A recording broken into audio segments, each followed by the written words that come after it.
محبوب نہ بناتا میں اپنے رب ہونے کا اظہار بھی نہ کرتا۔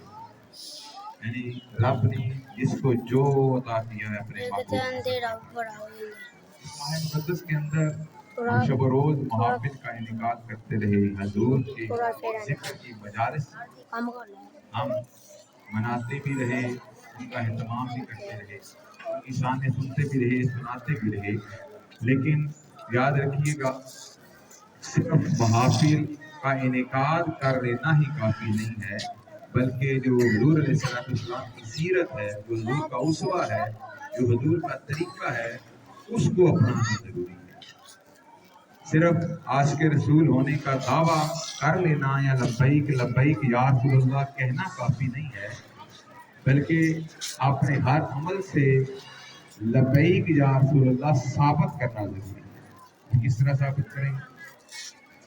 کہ جب اذان ہو اللہ اکبر رب کا بلاوا آئے تو ایک عاشق رسول جو حضور کی شناخوانی کرنے والا ہے، حضور کی محافل کا انعقاد کرنے والا ہے، غلامی رسول میں موت بھی قبول کرنے کا دعویٰ کرنے والا ہے، اس کو لبیک یا رسول اللہ کہتے ہوئے پھر مسجد کا رخ کرنا چاہیے، نماز کا رخ کرنا چاہیے، اور اپنے عمل سے یہ ثابت کرنا چاہیے کہ یا رسول اللہ صلی اللہ علیہ وسلم فدا کا بھی و امی، ہمارے والدین آپ کا قربان ہو جائیں، میں حاضر ہوں، رب کا بلاوا آیا ہے، قرۃ عین فی الصلاۃ، آپ نے نماز کو اپنی آنکھوں کی ٹھنڈک بتلایا ہے، یا رسول اللہ میں آپ سے عشق کرنے والا ہوں، میں آپ کی آنکھوں کی ٹھنڈک کو ضائع نہیں کروں گا، میں نماز کا اہتمام کروں گا۔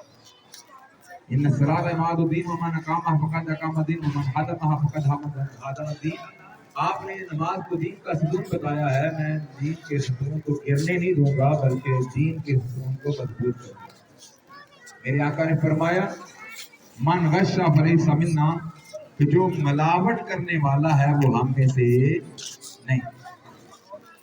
قرآن نے کہا ہے نا کہ لقد کان لکم فی رسول اللہ اسوۃ حسنہ، تمہارے لیے میرے نبی کی سیرت، میرے نبی کا اسوہ بہترین نمونہ ہے۔ رب نے کہا ہے نا میں یطیع رسول فقد اطاع اللہ، جس نے رسول کی اطاعت کی اصل میں اسی نے اللہ کی اطاعت کی۔ رب نے کہا ہے نا ما آتاکم رسول فخذوہ وما نہاکم عنہ فانتہوا، جو میرا رسول دیتا ہے اس کو مضبوطی سے پکڑ لو، جس سے منع کرتا ہے اس سے رک جاؤ۔ رب نے کہا ہے نا قل ان کنتم تحبون اللہ فاتبعونی یحببکم اللہ ویغفر لکم ذنوبکم واللہ غفور رحیم، کہ جو بھی میں اللہ سے محبت کا دعویٰ کرتا ہے وہ میرے محبوب کی اتباع میں آئے، میرے محبوب کی پیروی کر لے۔ تو اصل مقصد تو یہ ہے کہ ہم حضور علیہ السلام کی سیرت پر عمل پیرا ہو جائیں، ہمارا اٹھنا بیٹھنا چلنا پھرنا حضور کی سنت کے مطابق ہو جائے۔ اور مسلمان ایسی شخصیت کا نام ہے جس کا ہر عمل ہی عبادت ہے۔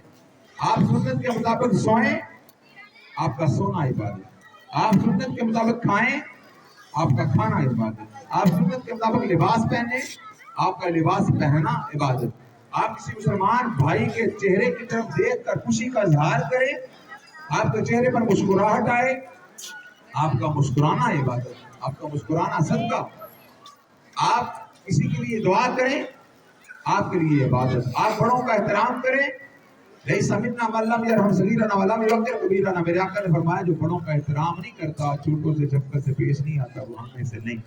عاشق رسول جو خود کو کہلواتا ہے اس کو بڑوں کا ادب بھی کرنا ہوگا اور چھوٹوں سے پیار بھی کرنا ہوگا۔ میرے نبی نے فرمایا الغیبۃ اشد من الزنا، غیبت زنا سے بڑا گناہ ہے۔ تو پھر عاشق رسول کہلوانے والے کو نبی کی سیرت کا یہ پہلو بھی دیکھنا ہوگا کہ ہم نے کسی کی برائی نہیں کرنی۔ میرے نبی نے فرمایا جو حسد کرتا ہے اس کی نیکیاں اس طرح ختم ہو جاتی ہیں جس طرح آگ لکڑی کو ختم کر دیتی ہے، کہ ایکم الحسد فإن الحسد یاکل الحسنات کما تاکل النار الحطب، کہ لوگوں حسد سے بچو، حسد نیکیوں کو اس طرح کھا جاتا ہے جس طرح آگ خشک لکڑی کو کھا جاتی ہے۔ تو آج کے رسول کہلوانے والا نبی کی سیرت کے اس پہلو پر بھی عمل پیرا ہوتا ہوا نظر آتا ہے، اس کو اساتذہ کا احترام کرنا چاہیے۔ میرے نبی نے فرمایا جو ہمسائے کے حقوق کا خیال نہیں کرتا وہ ایمان والا نہیں ہے، وہ مومن نہیں ہے۔ 3 دفعہ میرے آقا نے اللہ کی قسم کھا کے کہا ہے واللہ لا یؤمن واللہ لا یؤمن واللہ لا یؤمن۔ اگر آقا کی محبت کا دم بھرنے والا، خود کو عاشق رسول کہلوانے والا، محافل کا انعقاد کرنے والا، اگر ہمسائے کے حقوق کو غصب کرنے والا ہے تو وہ حضور کا عاشق ہے۔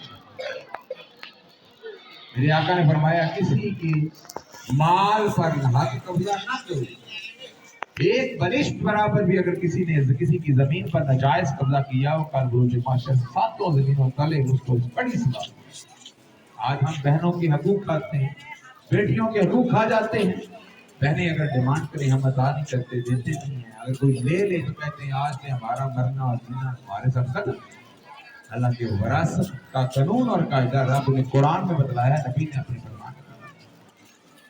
تو ان سیرت کے پہلوؤں پر عمل پیرا ہونے کی ضرورت ہے۔ صرف نعرے لگانے سے، صرف محافل کا انعقاد کر لینے سے، صرف شانے سننے اور سنانے سے بیڑا پار نہیں ہے۔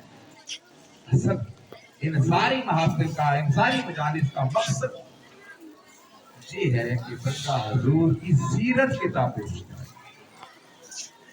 وہ رب کے قرآن اور نبی کے فرمان کے تابع ہو جائے، اس کا ہر عمل جو ہے وہ اللہ کے قرآن اور نبی کے فرمان کی تعلیمات کے مطابق ہو، پھر اللہ بھی راضی ہوگا اور اللہ کا رسول بھی راضی ہوگا۔ مجھے 10 منٹ دیے گئے تو میرا خیال ہے 10 منٹ ہو گئے، تو میں بلا کیا کیا بتایا آپ لوگوں کو بتائے گا؟ میری بیٹیوں میں سے بیٹوں میں سے بتائے گا، میں نے کتنی چیزیں آپ کو بتائیں، موٹی موٹی 2-4 جملے بتا دیں۔ چل میں ریپیٹ کر سکتا ہوں۔ پہلی میں نے بتائی ہے کہ بڑوں کا احترام، کیا بتایا ہے؟ کیونکہ آقا نے فرمایا علیہ السلام نام اللہ یا صغیرا ولا کبیرا، جو ہمارے بڑوں کا احترام نہ کرے، چھوٹوں سے شفقت سے پیش آئے تو ہمارا کچھ نہیں لگتا۔ کیا کرنا ہے بڑوں کا؟ چھوٹوں سے پیار کرنا ہے، اساتذہ کا احترام کرنا ہے، والدین کی عزت کرنی ہے۔ میرے نبی نے فرمایا رضا ربی فی رضا الوالدین وسخط ربی فی سخط الوالدین، کہ لوگوں تمہارے رب کی رضا تمہارے والدین کی رضا کے اندر، وسخط ربی فی سخط الوالدین، اور تمہارے رب کی ناراضگی والدین کی ناراضگی کے اندر ہے۔ یعنی اگر رب کو راضی کرنا چاہتے ہو تو اپنے والدین کو راضی کرو، اور اگر والدین ناراض ہیں، نمازیں، روزے، حج، زکات جو کچھ مرضی کرتے پھرو گے، رب راضی نہیں ہوگا۔ دوسری بات کیا ہے؟ والدین کا کیا کرنا ہے؟ احترام کرنا ہے۔ تیسری بات غیبت نہیں کرنی، کسی کی برائی، الغیبت اشد من الزنا، غیبت نہیں کرنی، من غش فلیس منا، ملاوٹ نہیں کرنی، دھوکہ نہیں دینا، لعنت اللہ علی الکاذبین، جھوٹ نہیں بولنا۔